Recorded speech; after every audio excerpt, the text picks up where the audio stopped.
In this class, we will discuss the remaining portions of treatise.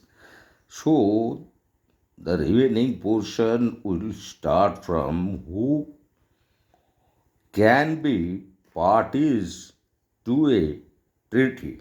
So, Article 16 of Vienna Convention of Treaties of 1969 says every state, a colony, a trust territory, a vassal state, a protectorate are eligible to enter into a treaty, either bilateral or multilateral in nature. The Vienna Convention of 1986 includes international organizations like United Nations Organization and its specialized agencies as parties to enter a treaty or agreement. And now we'll go to formation of treaty or treaty formation. International law does not provide any specific form or procedure or standard for the conclusion of a treaty, but the general practice among states under customary rules of international law are the guidelines followed by several nations since 19th century, and these are the appointment of representatives. So, regarding that, the sovereign states and governments provide formal instrument for negotiation and conclusion of a treaty. Its chosen officials with full powers. Such officials become the representative of such state to negotiate and conclude a treaty. But in case of representatives of the state in an ex officio capacity does not require an ex officio capacity does not require any formal instrument of the state, and the second stage of treaty formation is negotiation, and as it is provided under Article 2 to Article 10 of the Vienna Convention on Treaties of 1969. So, Article 2 to Article 10 of Vienna Convention on Laws of Treaties provides the manner and procedure of negotiation. It empowers the appointment representative to deliberate in full capacity, but whenever he feels the necessity, he could consult their respective governments. So, the third stage is regarding adoption of the text, the form and content with necessary provisions of a treaty once unanimously reached, then it is approved by such representatives and finally adopted at the session. And the fourth stage or step regarding treaty formation is about the consent of states, and as provided under Article 12 and Article 13 of the Vienna Convention on Laws of Treaty, once the representatives put their signature into the agreed text, it would be taken as consent of that state. Consent could be also given by exchange of instrument between the participant states into the agreed and adopted text of the treaty. In some other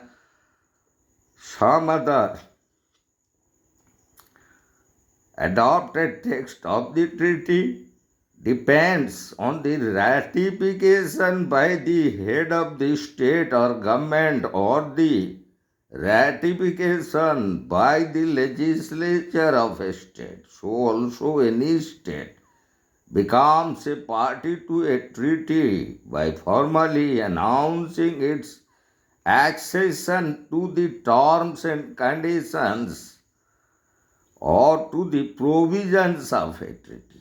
The procedure and manner of consent is explicitly provided under the Vienna Convention on Laws of Treaty. Article 12 says that the nature of consent of a state depends on signature of the representative, but such signature differs subject to ratification, acceptance, or approval of the concerned state. And Article 13 provides that the political or diplomatic notes or letters of a state could be considered as official instrument of accession by that state. Article 14 explains the meaning and the scope of ratification of a state. Accordingly, the head of the executive sometimes is empowered to ratify himself to any treaty. In some other case, he is under legislative control, which means the treaty must be ratified by the legislature of that state. As because the very purpose of ratification is to re-examine and review the very text of the treaty to be ratified. Sometimes such ratification requires amendment by domestic and municipal laws to eliminate any conflicting provisions of a treaty.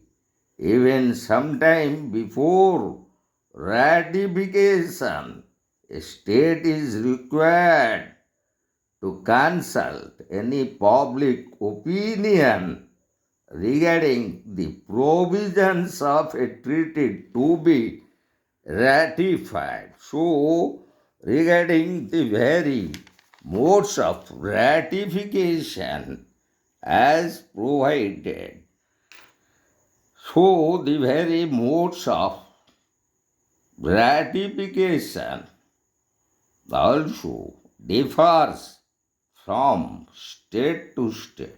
In case of United States of America and France, the Congress or Parliament is the final authority to ratify a treaty entered by the government of either United States of America or France. And in case of United Kingdom, the crown, the king or the queen is the last authority to ratify a treaty to which the British government has given its consent. Here in India, as per the constitutional provision, the president as head of state is final authority to ratify to any treaty to which government of India becomes a party. Under Article 18 of the Vienna convention. A state once becomes a party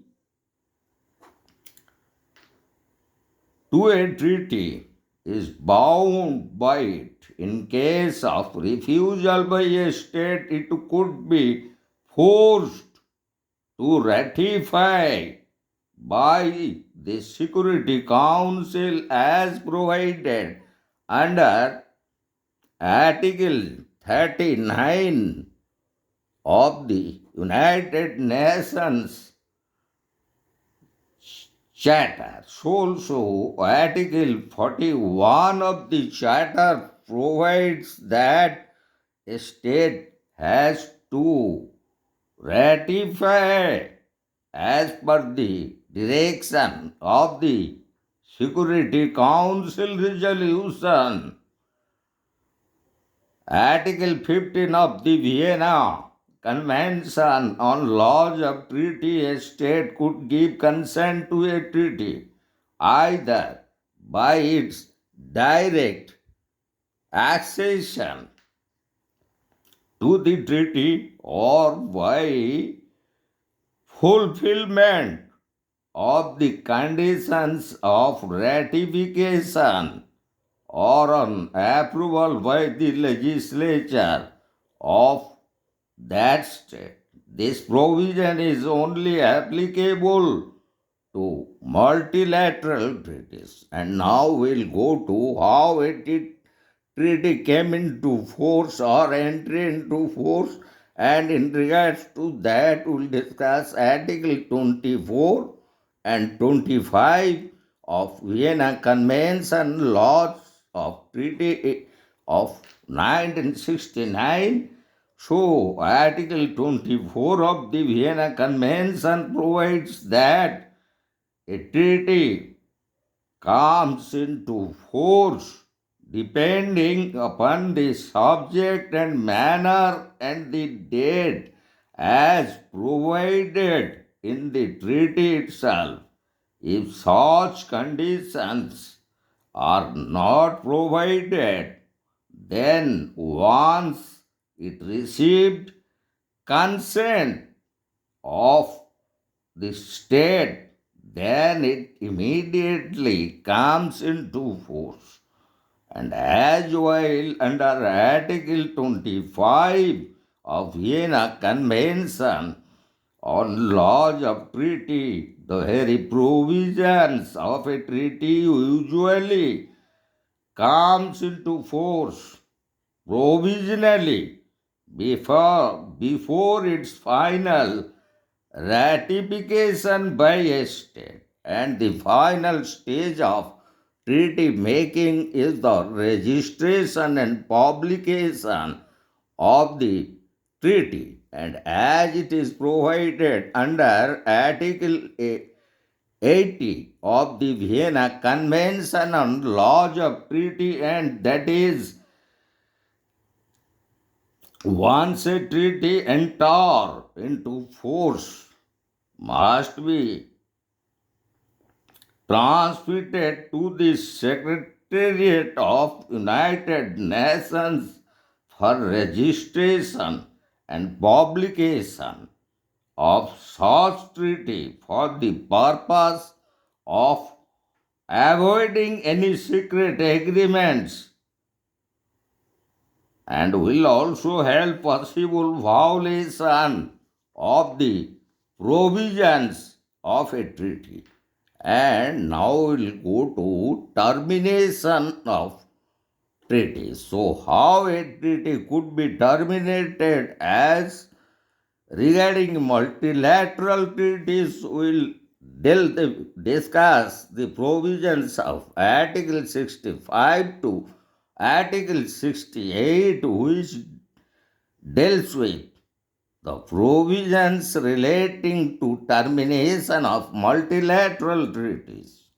So a state party can withdraw from continuance of its membership of a treaty by following certain procedures provided under Article 65 to Article 68 of the Vienna Convention on Laws of Treaty 1969. For such it shall give a written notice signed by either head of the state or government or ministry of external affairs or by any representative of such state given full powers to that effect. Such written notice shall be served to the Secretary of the United Nations or to the International Court of Justice. So, regarding termination of bilateral treaty, we will discuss the provisions of Article 54, Article 56, Article 59, Article 60, Article 61, Article 62, Article 64 of the Vienna Convention on Laws of Treaties 1969. So, regarding termination of a bilateral treaty could be effected by defection of one of the state party to such treaty. But in case of multilateral treaty, a state could withdraw itself by giving written notice. A treaty can be terminated by consent of the parties after consultation with each other as provided under Article 54 of the Vienna Convention on Laws of Treaty. So also a party could also denounce a treaty by giving a notice not less than 12 months before of its intention, as it is provided under Article 56 of the Vienna Convention on Laws of Treaty. So also a treaty could be terminated by concluding another treaty as it is provided under Article 59 of the Vienna Convention on Laws of Treaties 1969. Also by material breach of the conditions of a treaty by the parties to the treaty as provided under Article 60 of the Vienna Convention on Laws of Treaty. So also, where it is impossible to perform the provisions of a treaty, it could be terminated under Article 61 of the Vienna Convention on Laws of Treaty. Besides that, when there is a fundamental change of circumstances, then also the very treaty could be terminated as there is a substantial fundamental change in the circumstances as provided under Article 62 of the Vienna Convention on Laws of Treaties 1969.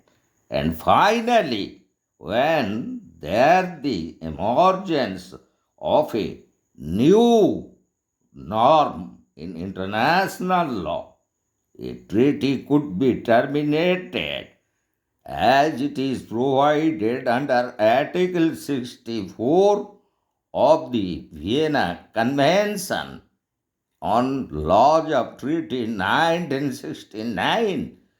So, these are the fundamental necessities that we discuss regarding who can be a party to a treaty and how treaties are being formed and in what procedures and manners followed in treaty making, and such treaties we consider as per the provisions of the Vienna Convention on Laws of Treaty 1969, exclusively regarding bilateral treaties and multilateral treaties. So, also, as per the provisions of the Vienna Convention on Laws of Treaties 1969, how a treaty could be terminated. So, this is all about formation of a treaty and the very termination of a treaty as provided under Vienna Convention on Laws of Treaties of 1969 that we have discussed, and in our upcoming video we will discuss certain treaty maxims which governs the very formation of a treaty, and such treaty maxims that we have selected are four in numbers, and the first two, like the pacta sunt servanda and just cognizance, we would like to discuss in our upcoming video.